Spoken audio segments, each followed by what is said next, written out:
escolhi para a nossa reflexão dessa noite está em Josué capítulo 12.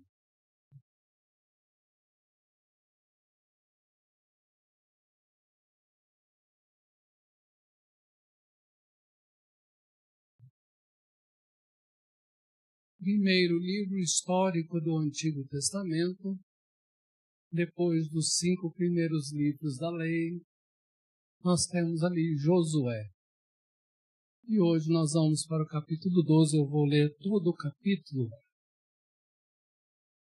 E esse é um daqueles capítulos que quando a gente faz uma leitura da Bíblia, provavelmente a gente pula esse capítulo.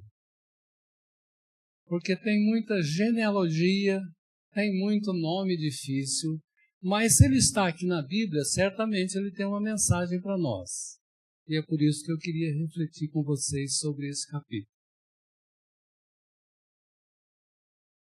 Começo do verso 1.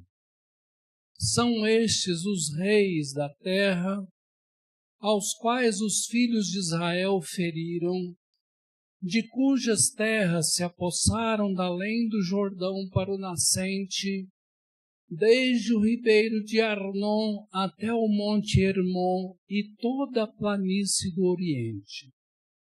Seom, rei dos amorreus, que habitava em Esbom e dominava desde Aroer, que está à beira do vale de Arnon, e desde o meio do vale a metade de Gileade até o ribeiro de Jaboque, limite dos filhos de Amon. Desde a campina até o mar de Quinerete para o oriente, e até o mar de Campina, o mar salgado para o oriente. Pelo caminho de Bet-Gesimote, e desde o sul, abaixo de Asdote-Pisga. Como também o limite de Og, rei de Bazã, que havia ficado dos Refaíns e que habitava em Astarote e em Edrei, e dominava no monte Hermon, e em Salca, e em toda Bazã, até o limite dos Gesuritas e dos Maacatitas, e metade de Gileade, limite de Seom, rei de Esbom. Moisés, servo do Senhor, e os filhos de Israel feriram a estes. E Moisés, servo do Senhor, deu esta terra em possessão aos Rubenitas, aos Gaditas e à meia tribo de Manassés. Dá uma paradinha aí. Há uma expressão aqui no verso 6, chamada servo do Senhor. Quantas vezes há essa expressão nesse verso? 2. O autor faz questão de chamar a atenção que Moisés era servo do Senhor e estava agindo como servo do Senhor. Está bem? Vamos adiante. São esses os reis da terra aos quais Josué e os filhos de Israel feriram daquém do Jordão para o ocidente, desde Baal-Gade, no vale do Líbano, até o monte Alaque, que sobe a Seir, e cuja terra Josué deu em possessão às tribos de Israel, segundo as suas divisões, a saber, o que havia na região montanhosa, nas planícies, na Arabá, nas descidas das águas, no deserto e no Neguebe, onde estava o Eteu, o Amorreu, o Cananeu, o Ferezeu, o Eveu e o Jebuseu. Quais são esses reis? O rei de Jericó, 1. O rei de Ai, que está ao lado de Betel, outro. O rei de Jerusalém, outro. O rei de Hebron, também. O rei de Jarmute, outro. O de Laquis, outro. O rei de Eglon, outro. O de Gezer, outro. O de Debir, também. E o de Geder, também. O rei de Ormá, outro. o de Arade, outro, o rei de Libna, outro, o de Adulão, outro, o rei de Maquedá, outro, o de Beté também, o rei de Tapua, outro, o de Éfer, mais um, o rei de Afeca, mais um, o rei de Lazaron também, o rei de Madom, outro, o de Azor, outro, o rei de Sinron-Meron, outro, o de Aksaf, outro, o rei de Taanac, outro, o de Megido também, o rei de Quedes, outro, o de Joqueneão do Carmelo, outro, o rei de Dor em Nafate-Dor, outro, o de Goim em Gilgal, outro, até o rei de Tirza, outro. Ao todo foram 31 reis. Até aqui. Que Deus nos abençoe na meditação dessa palavra. Eu fiz questão de ler, porque se você ler em casa e pular esse capítulo, você vai perder algumas coisas. Então eu gostaria de trazer essas coisas e eu trouxe 2 mensagens nesse capítulo para nós hoje, para compartilhar com vocês hoje. Muito bem. À medida que vamos envelhecendo, eu estou nessa medida. Até um pouco tempo atrás eu me achava jovem. De repente os cabelos começaram a ficar brancos. Então, à medida que a gente vai envelhecendo e vai amadurecendo, a gente descobre que a vida é formada de diversas fases. E a gente vai guardando na memória cada uma dessas fases. Por isso que quando a gente vai visitar um idoso e conversar com ele, ele conta muita história para a gente dessas fases. E o idoso sabe, inclusive, precisar que ano foi, onde foi, como foi, com quem foi. Nem precisa muito esforço para isso, porque a memória foi registrando cada fase dessa até chegar na idade mais avançada. Não é? Sexta-feira nós visitamos o Evaldo e ele contou bastante história da vida dele. Né? E ele falou para outra filha dele, a Paula, você já sabe, mas vai ouvir de novo. E nós falamos para a Paula, ouça mesmo, porque depois você vai contar para os seus filhos. Né? Para que a história possa ir de fase em fase, de geração em geração. É importante a gente contar e até registrar de alguma forma a nossa história, as nossas fases, porque as próximas gerações precisam conhecer a nossa história. Para que elas não fiquem perdidas e errem em situações que não precisariam errar, é bom que elas conheçam a história. É bom que elas conheçam até os erros que nós já passamos. Porque aí essa história vai dar base para a continuidade da história. Você conhece a história da sua família? Saberia contar para um estranho a história da sua família? Saberia contar para os seus filhos, de forma resumida, como é que você chegou até aqui? Isso é importante, nós estamos precisando disso. Esse livro de Josué contém 24 capítulos. E nós estamos exatamente na metade do livro, capítulo 12. E eu estou falando de fases porque aqui o escritor muda de fase. Até a metade do livro o escritor foi mostrando Josué conquistando terrenos na terra de Canaã. Agora aqui no capítulo 12 ele aproveita e faz um resumo, uma pequena história do que é que aconteceu até ali. E ele não conta só a história de Josué, ele conta também a história de Moisés, ele vai mais atrás. Aí ele diz, até aqui tanto Moisés como Josué conquistaram essas e essas localidades na terra de Canaã. Venceram esses e esses reis na terra de Canaã. Agora, daqui para frente, a fase vai ser outra. A fase vai ser de distribuir aquelas terras conquistadas em Canaã com as 12 tribos de Israel, que eram o povo de Deus no Antigo Testamento. Se vocês notarem os próximos capítulos, ele faz isso. Com a ajuda dos líderes de cada tribo, ele vai mostrando e vai distribuindo cada pedaço de terra para cada tribo.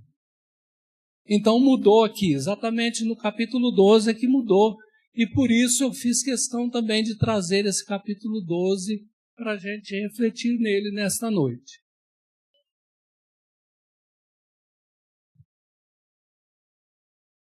Uma observação que eu fiz é que do verso 1 até o verso 6, quando fala dos reis vencidos por Moisés, fala apenas de 2 reis, Sihon e Og.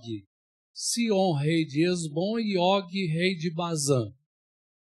É claro que eram grandes reinos. Moisés teve muita dificuldade para conquistar esses reinos, mas ele os conquistou. 2 reis. E esses 2 reinos, se a gente pegar a Palestina e tomar o Rio Jordão como divisão, à direita do Rio Jordão, para o oriente, é que estavam esses 2 reis, Sihon e Og. E Moisés, quando está trazendo o povo em direção a Canaã, ele encontra com esses povos e ele os vence, e ele já distribui essa terra para 2 tribos e meia. Para a tribo de Ruben, para a tribo de Gade e para meia tribo de Manassés. Mas aí Deus fala que ele não vai entrar em Canaã, não vai passar o Jordão com o povo de Israel. Mas Josué que vai fazer isso. Então Josué toma esse povo, atravessa o Jordão, e à esquerda do Rio Jordão, mais para o lado do ocidente, é que Josué vai conquistar os reinos que ali estão, para que aquela terra fosse distribuída para o povo de Israel. Quantos reis Josué conquistou? 31. Notei isso. O discípulo saiu mais forte do que o mestre. Moisés conquistou 2, se bem que muito grandes, mas Josué conquistou 31. Sabe o que isso significa para mim? Que um discípulo bem feito, um filho bem educado, vai muito mais longe do que o pai. Vai muito mais longe do que o mestre. Tem condição de conquistar muito mais coisa, porque foi bem educado, foi bem preparado, foi bem treinado, tem mais condições e vai realizar muito mais. Então não tem essa diferença aqui. E gostaria de deixar com vocês. O lado direito do Jordão é conhecido como Transjordânia. O lado esquerdo do Rio Jordão é conhecido como Cisjordânia. De vez em quando a gente vê um noticiário no jornal, a gente ouve a seguinte notícia: há assentamentos de palestinos ou de judeus na Cisjordânia. É nesse local que Josué conquistou e distribuiu a terra ao povo de Israel. Cisjordânia. Só para a gente fazer uma ligação com hoje, o que acontece hoje. Muito bem. Então, depois de Josué conquistar esses 31 reis, aí, do capítulo 13 em diante, ele vai fazer a distribuição dessa terra para as 9 tribos e meia que restaram para receber terra. Os levitas não receberam terra, porque os levitas receberam algumas cidades para morar, mas não iam cultivar a cidade porque eles iam cuidar do templo. e as outras tribos, através do dízimo, da contribuição, iam sustentar os levitas no serviço do templo. O que isso mostra? Serviço no templo é importante. Tem gente que trabalha no templo. Tem gente que precisa trabalhar no templo. E tem gente que precisa ser sustentada para trabalhar no templo. Já havia isso naquela época. Agora, mesmo com tantas conquistas de 31 reis, houve alguns povos que não foram conquistados. Não deu tempo. Josué já estava idoso, não conseguia mais conquistar, e ele não conseguiu conquistar todos os povos de lá. E esses povos que ficaram lá deram trabalho. O livro de Juízes vai contar várias guerras e várias perseguições que aqueles povos remanescentes fizeram com o povo de Israel, criando problema para eles, porque eles não foram deslocados de lá. Mas, seja como for, nós temos aqui muitas conquistas, tanto de Josué quanto de Moisés, para que o povo de Deus no Antigo Testamento tivesse um local onde morar, onde servir ao Senhor. Eu vou chamar isso das conquistas de Moisés e Josué, porque esse capítulo fala sobre essas conquistas de Moisés e Josué. E eu tirei 2 lições para nós a respeito destas conquistas de Moisés e Josué. A primeira é que elas mostram o valor do registro histórico.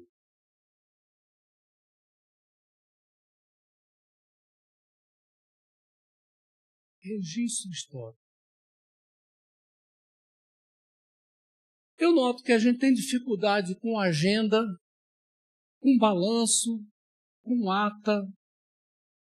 A maioria das pessoas acha a ata uma coisa muito chata. Mas tanto a agenda, quanto o balanço, quanto a ata são importantes porque são meios que podem contar a história de uma pessoa, de um grupo, de uma igreja, para a gente conhecer a história daquela pessoa, daquele grupo. Eu cheguei aqui em 1990, a igreja já tinha 20 anos de organização, ela foi organizada em 1970. Quando eu cheguei aqui em 1990, uma das primeiras coisas que eu fiz foi procurar no registro da igreja os 2 livros grandes de atas do conselho da igreja. E fui lendo devagarzinho os 2 livros e fui anotando algumas coisas principais que eu achava, porque eu queria saber o que a igreja tinha feito antes da minha chegada e o que eu devia fazer depois desses 20 anos de história da igreja. E fui anotando até o final e tenho esse resumo no meu livro do conselho até hoje. Isso foi muito importante para saber os passos que essa igreja deu antes, o que ela conquistou, onde ela estava, para onde ela devia ir. E se eu não tivesse esse registro, eu não teria nenhuma dessas informações. Então, mesmo que pareça chato a gente fazer algum tipo de registro, mas ele é importante porque ele mostra a nossa história.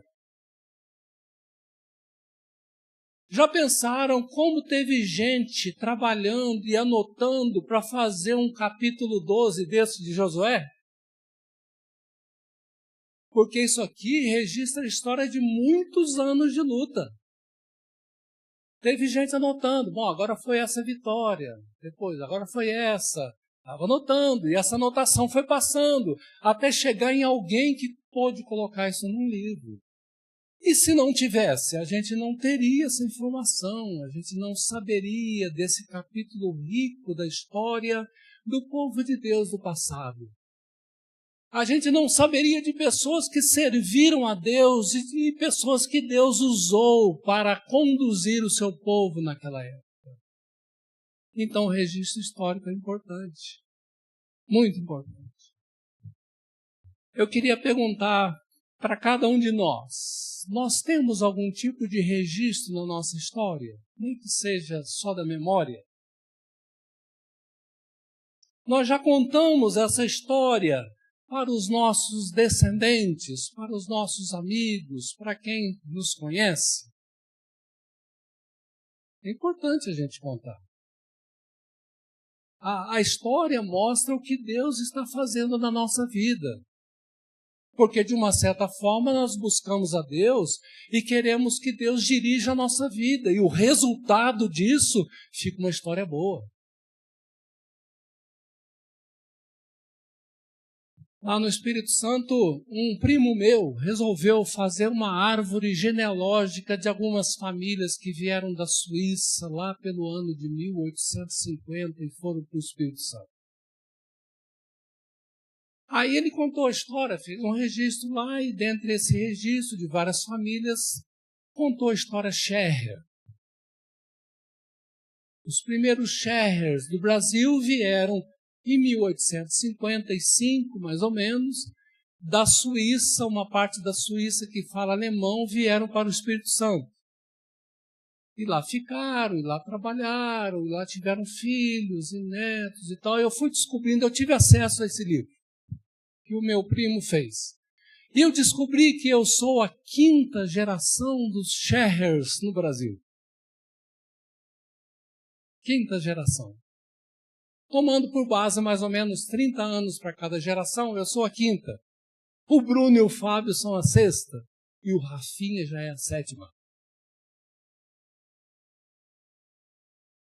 Então, saber dessa história é saber de onde nós viemos, o que nós estamos fazendo aqui, para onde a gente pode ir. É claro que as pessoas vão se espalhando, hoje tem Scherrer em toda parte do país, né? Mas é um registro importante, interessante. Então, meus irmãos, se você não tem um registro, seja na memória ou em algum lugar, eu incentivo você a fazer. E não só a fazer, mas também a contar. Contar para as pessoas. Porque, olha, a nossa história é única. A nossa história é única. E ela pode fazer a diferença na vida de outras pessoas. Porque Deus está conduzindo a nossa vida, a nossa história, e pode conduzir e quer conduzir a vida de outras pessoas também. E eu não conheço registro melhor do que a Bíblia, que relata a história do povo de Deus, tanto no Antigo Testamento quanto no Novo, de como Deus conduz as pessoas, de como Deus resgata as pessoas, de como Deus convida as pessoas para o seu reino. Eu não conheço nenhum registro histórico melhor. E se você não leu a Bíblia ainda, eu gostaria de convidar você a fazer um projeto de leitura da Bíblia. Não precisa ser de 1 ano, não, pode ser mais tempo, né? Mas que faça um projeto de leitura, porque é um projeto excelente, é um relato excelente, em que a gente pode aprender muita coisa para a nossa vida. Então essa é a primeira mensagem que eu tiro do capítulo 12, que as conquistas de Moisés e Josué mostram o valor do registro histórico. Vale a pena a gente registrar. Vamos para a segunda?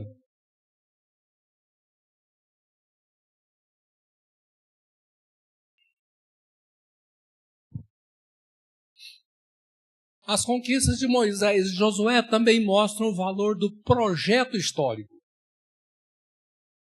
Do projeto.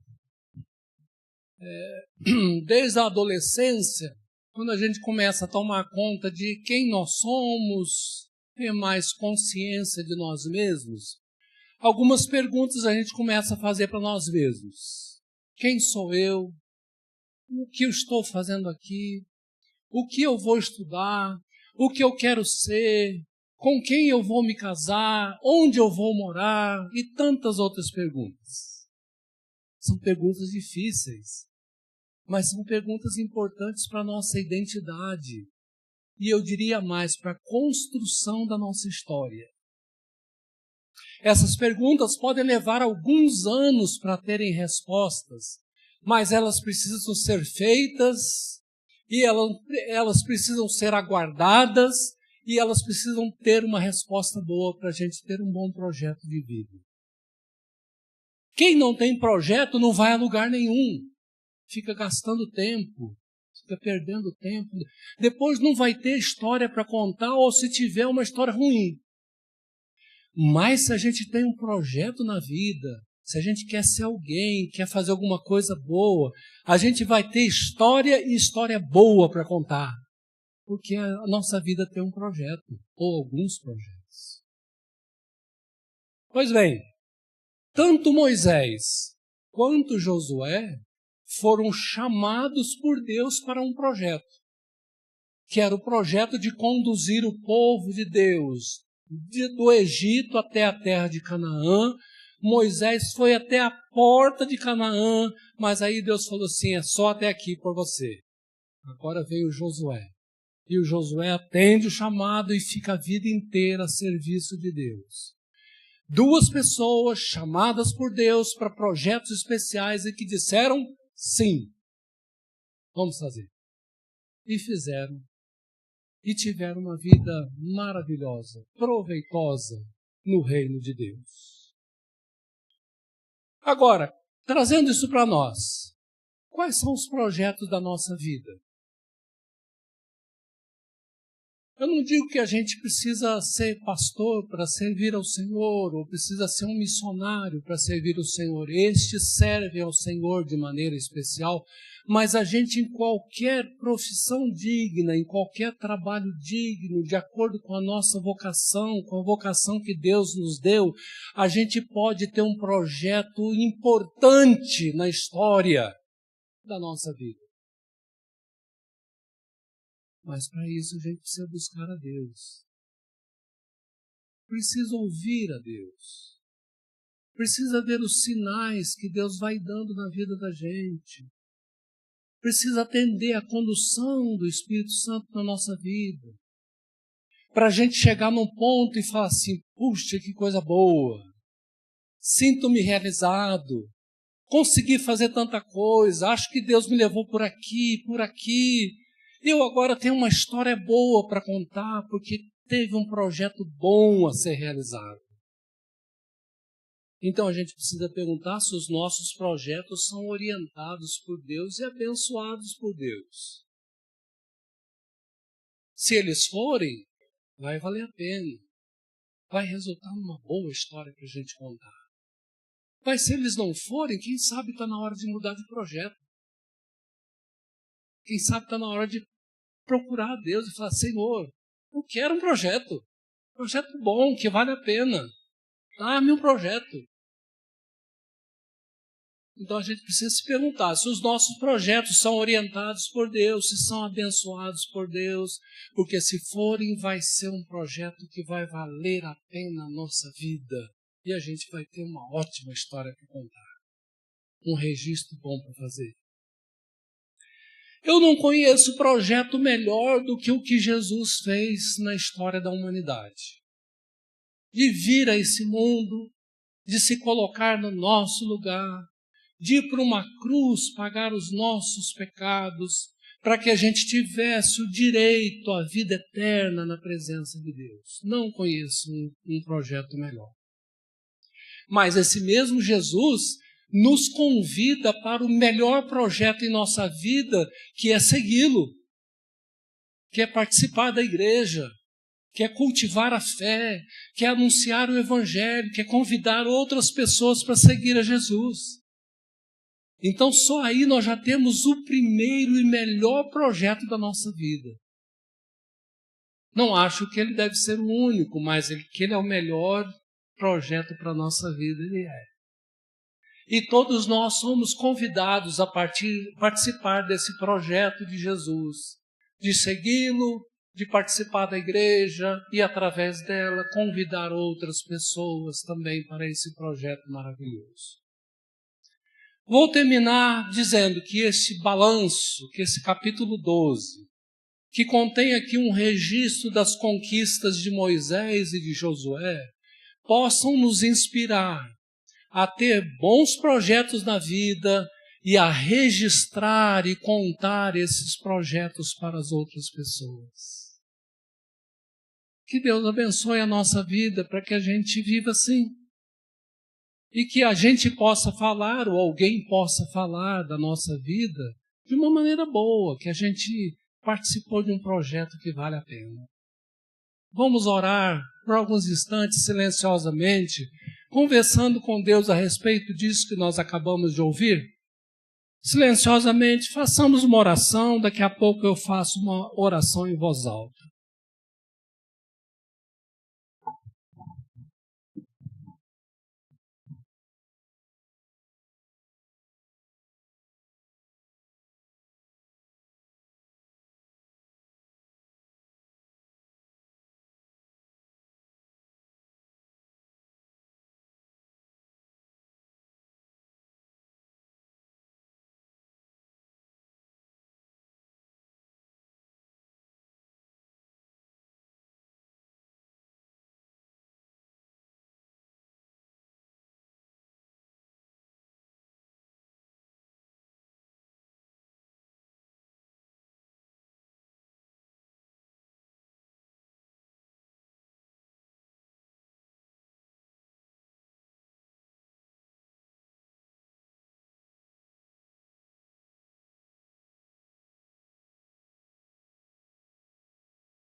Querido Pai Celestial, louvado seja o Teu nome, porque Tu és o nosso Criador, poderoso, sábio. Por Jesus, o Teu Filho, que veio a esse mundo para entregar a Sua vida em nosso lugar, com amor, com misericórdia, e pelo Espírito Santo que habita em nós e dirige a nossa vida. Obrigado, Senhor, por esse texto da Tua Palavra, que nos mostra tanto o resumo do que Moisés e Josué fizeram, como nos inspiram também a lutar pelo Teu reino neste mundo. Revela-nos, Senhor, a Tua vontade geral e específica. Mostra projetos bons para a nossa vida, a fim de Te servirmos e para que tenhamos vitórias e histórias boas para contar. Se alguém aqui ainda não segue ao Senhor Jesus, que tome a decisão de fazê-lo, porque este é o melhor projeto de vida que a Bíblia nos propõe. E também, Senhor, ajuda-nos a cada dia crescer mais na Tua graça e no conhecimento do Senhor. É a nossa oração nesta noite, em nome de Jesus.